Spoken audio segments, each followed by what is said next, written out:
में Israel, Iran का atom bomb तैयार। बातें और दावे तो बहुत दिनों से हो रहे हैं कि ईरान इजराइल से हमास चीफ इस्माइल हानिया के बदला जरूर लेगा, लेकिन हमास चीफ हानिया की हत्या के 16 दिन बाद भी ईरान ने इजराइल पर एक भी गोली अभी तक नहीं चलाई है। आखिर ईरान इतना ज्यादा वक्त इजराइल पर हमला करने में क्यों लगा रहा है?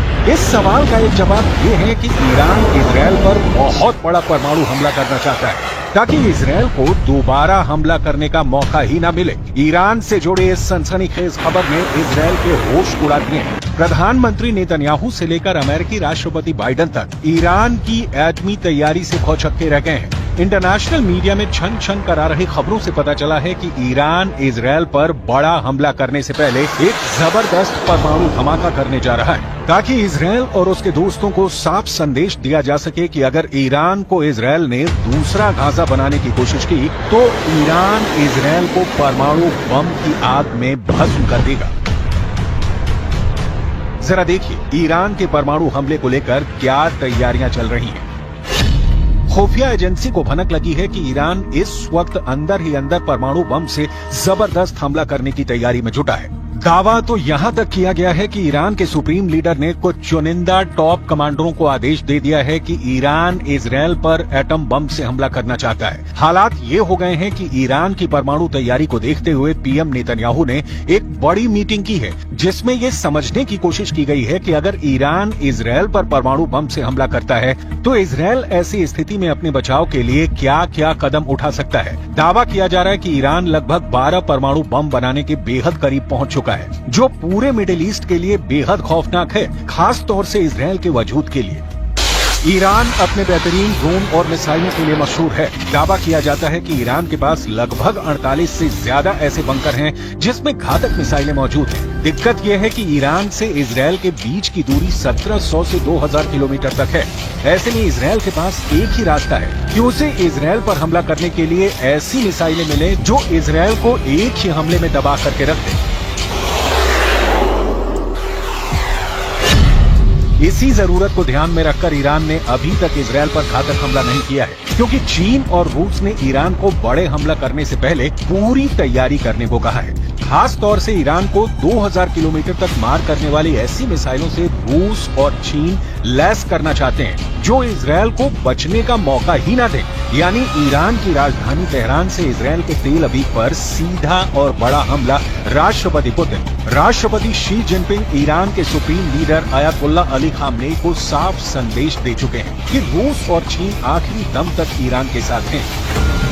खबर है कि रूस ने अपने लड़ाकू परिवहन विमान से दर्जनों परमाणु क्षमता वाली मिसाइलें तेहरान पहुंचा दी हैं। दावा तो यहां तक किया जा रहा है कि अगर तेहरान ने इनमें से एक भी मिसाइल से इजराइल पर हमला किया तो इजराइल का विनाश कोई रोक नहीं सकता है। We are looking on this Iranian network that put a deadly explosive inside Israel, and we will act against the Iranian terror wherever it is. We will not expect, we will not get any Iranian explosive devices here and not do anything. We will act determinedly against the Iranian terror wherever it is.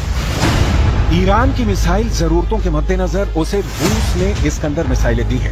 Iran को Israel तक पहुंचने के लिए लगभग 1200 kilometre की मारक क्षमता वाली मिसाइलों की आवश्यकता है, जबकि इस्कंदर सिस्टम की मारक क्षमता 500 किलोमीटर तक है।